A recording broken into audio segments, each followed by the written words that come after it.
Olá pessoal, aqui é o Willy Vilhena para mais uma aula sobre estudos amazônicos e amapaenses. E nessa videoaula vamos dar continuidade ao assunto fronteiras contestadas. Vamos falar como ficou resolvida a questão franco-amapaense. Agora, se você é novo por aqui e está voando no assunto, você pode então clicar aqui nesse ícone e vai levar 2 primeiros vídeos introdutórios sobre o assunto.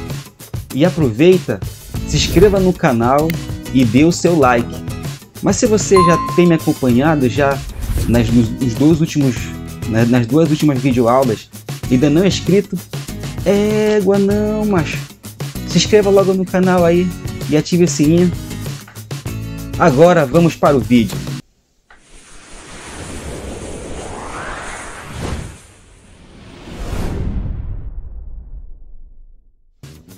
Muito bem, vamos falar então sobre como ficou resolvida a questão franco-amapaense a respeito da área fronteiriça.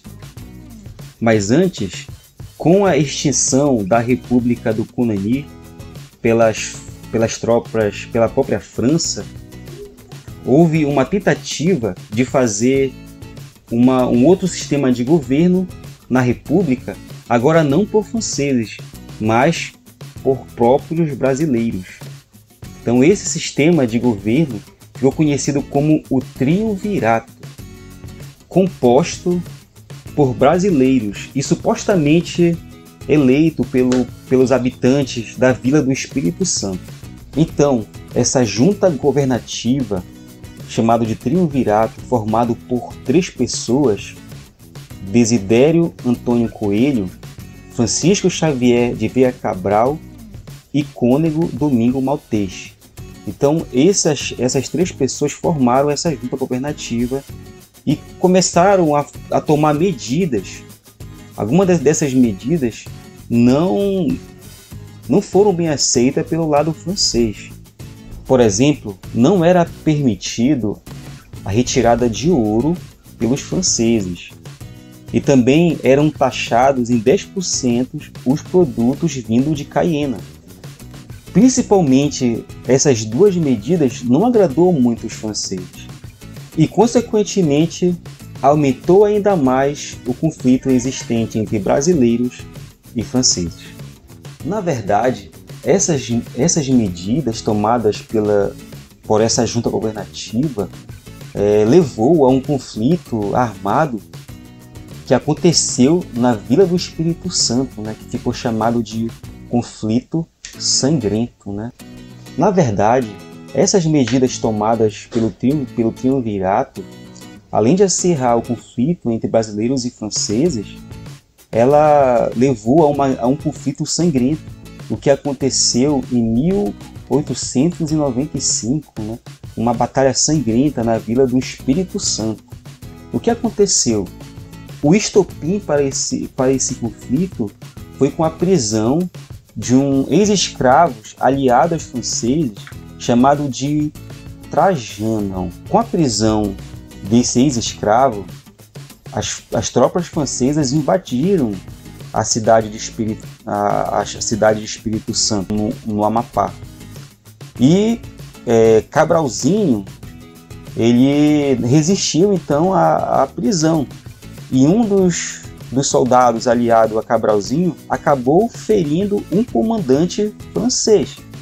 E aí foi o estopim para todo aquele conflito que deixou uma tragédia, ou seja, muito sangue, morte de crianças, de mulheres e muito mais. E no final das contas desse conflito havia lá os brasileiros recolhendo então seus mortos, assim como também os franceses. Mas uma lição que podemos tirar, aprender, ou que pelo menos os brasileiros e franceses tiraram, foi que precisava se resolver a questão da fronteira, o limite, até onde vai o limite da França e o limite do Brasil, né? Precisaria resolver.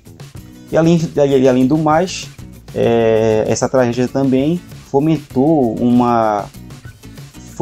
a criação de um herói nacional, né? Conhecido como Cabralzinho.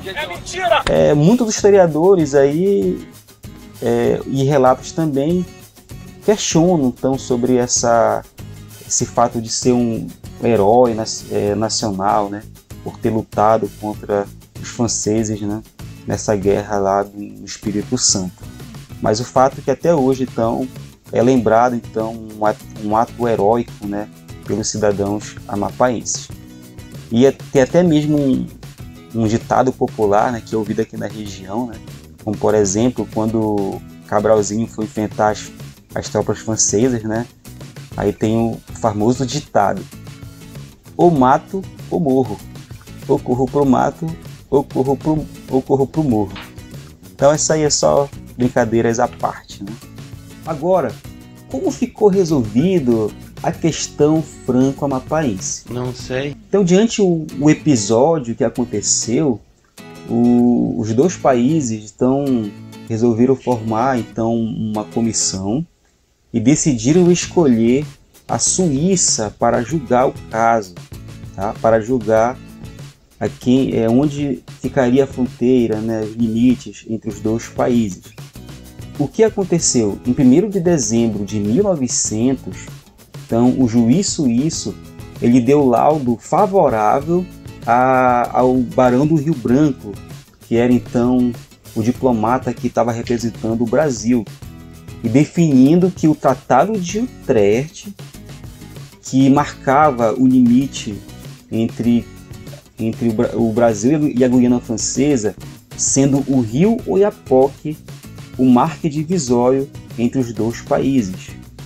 E assim então foi resolvida, pelo menos burocraticamente, a respeito das fronteiras entre o Brasil e a Guiana Francesa. E na comunidade, ou seja, no local onde houve conflito, demorou-se um pouco de tempo então para os próprios habitantes acostumarem com a ideia. Até porque sabe-se que os habitantes locais já estavam acostumados com a ideia de pertencer ao lado francês, até porque a ocupação francesa naquela região era mais forte do que até mesmo os brasileiros, né? Por exemplo, havendo médicos, havia também padres e algumas também instituições francesas no local. Então, por isso mesmo, os habitantes da região acostumaram então com